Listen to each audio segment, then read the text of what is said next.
So everyone's talking about Aikido and whether it's nonsense and not useful at all. So I brought on an official Aikido black belt to talk about all the ways that you can fall and if it's legit or not.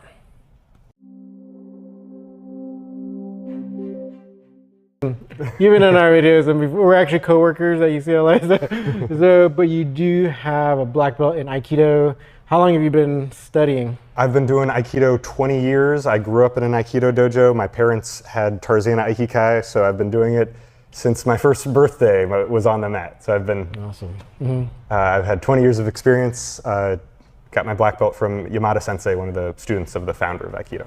Wow, oh, that's cool. That's cool. And actually, if you can, because that means it's like not necessarily like the oldest of martial arts. Can you kind of give us an idea how old it is? Yeah, it's much more modern martial arts. So from the mid 20th century, I want to say, that was established from jiu-jitsu practices and transformed in a way that was meant for breaking people into a practice that can be done without injuring your partner. So the ultimate goal of Aikido is to stop the attacker without injuring them.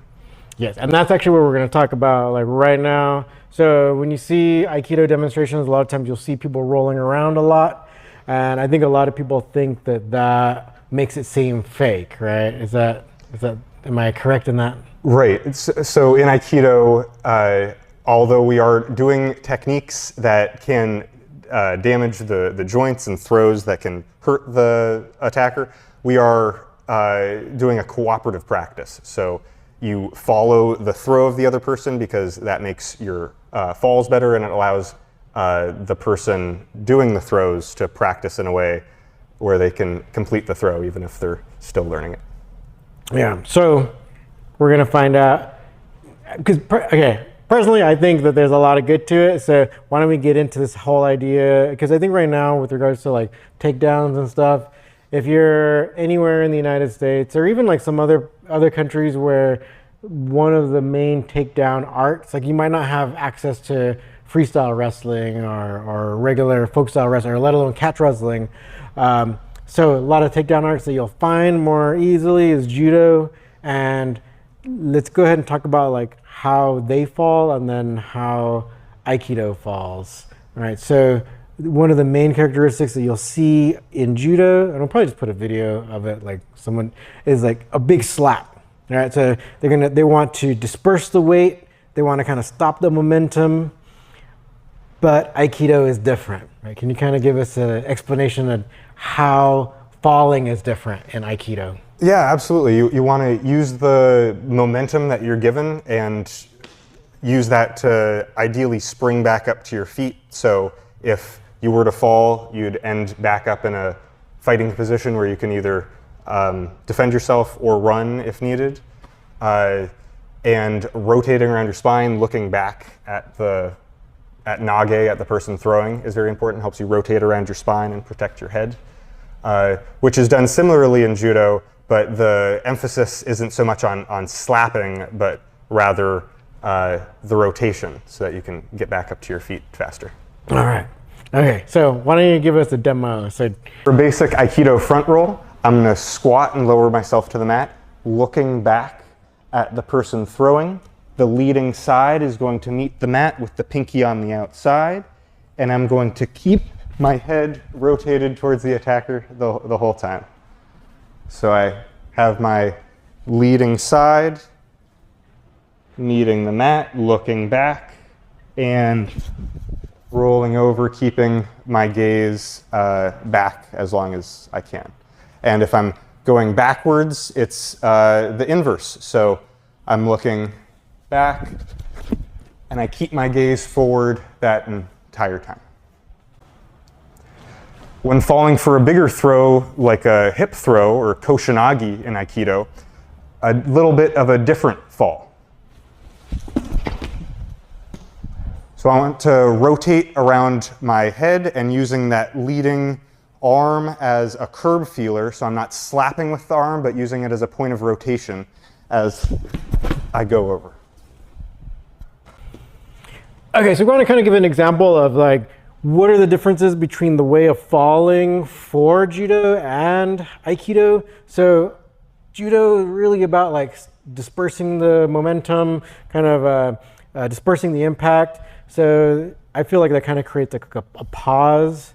All right, so let's go ahead and show that first. All right, so maybe we'll come this way a little bit. Okay, so I'll just do a basic hip toss here. All right, so that is a classic judo fall, but can you show us now how you would fall for the same takedown in Aikido? Okay, so same hip toss. Right. So much more silent, and let's go ahead and show what, like, how you can do anything, or like you can totally follow through with something, right, with this. Yeah. Yeah, using the momentum from the fall, you can carry it back up to standing to either do an Aikido throw or something more MMA, like double leg takedown. Yeah, so why don't we go ahead and do that? So you can show like how not stopping the momentum can actually keep you in the fight. Yeah. All right, okay, so here we go. So it'll be like this. You get hip tossed, and then you're ready to take your partner down. Carry the momentum straight into another throw. Okay.